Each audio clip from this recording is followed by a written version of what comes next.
Oh, Shenandoah, I love your daughter.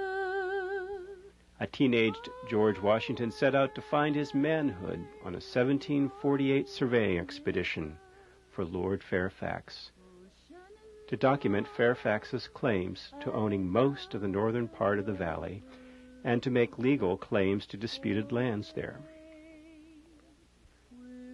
At Ashby's Gap, near Harper's Ferry, George wrote in his diary a much less romantic version of Harper's Ferry than Thomas Jefferson, but he was inspired to make his first purchase of land not too far away, just 3 years later.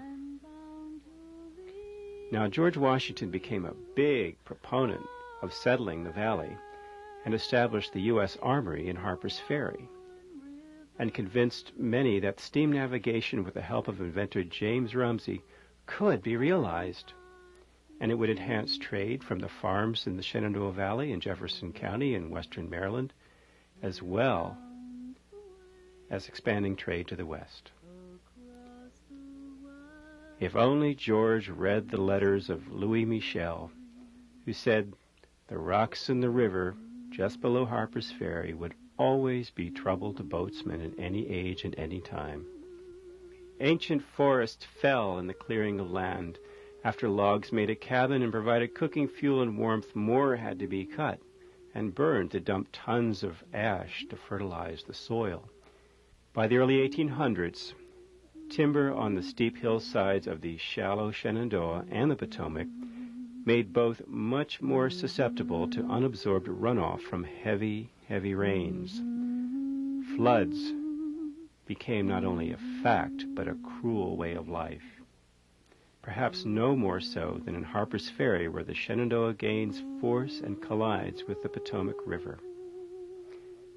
Now, hardly a decade has passed without a serious flood. The appearance of the B&O Railroad in the 1830s suddenly made it profitable to cut down even more trees and saw them into board lumber at the local water-driven sawmills.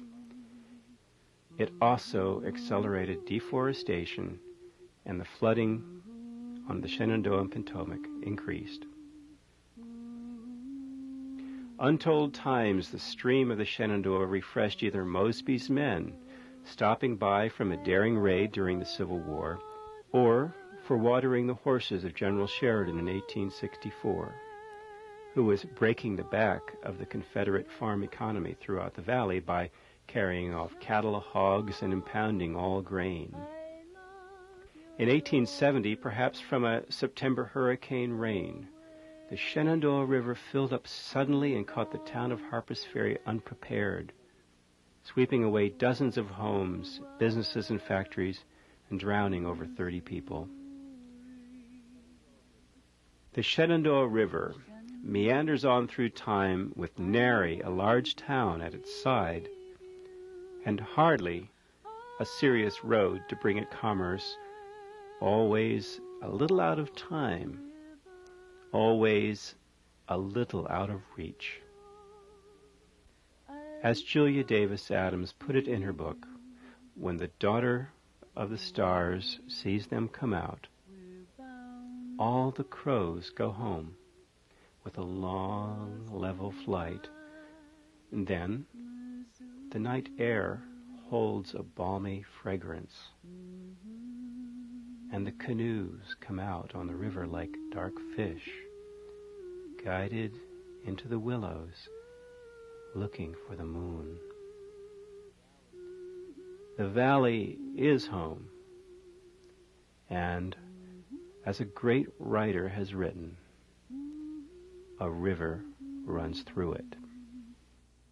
Mm-hmm. Mm-hmm.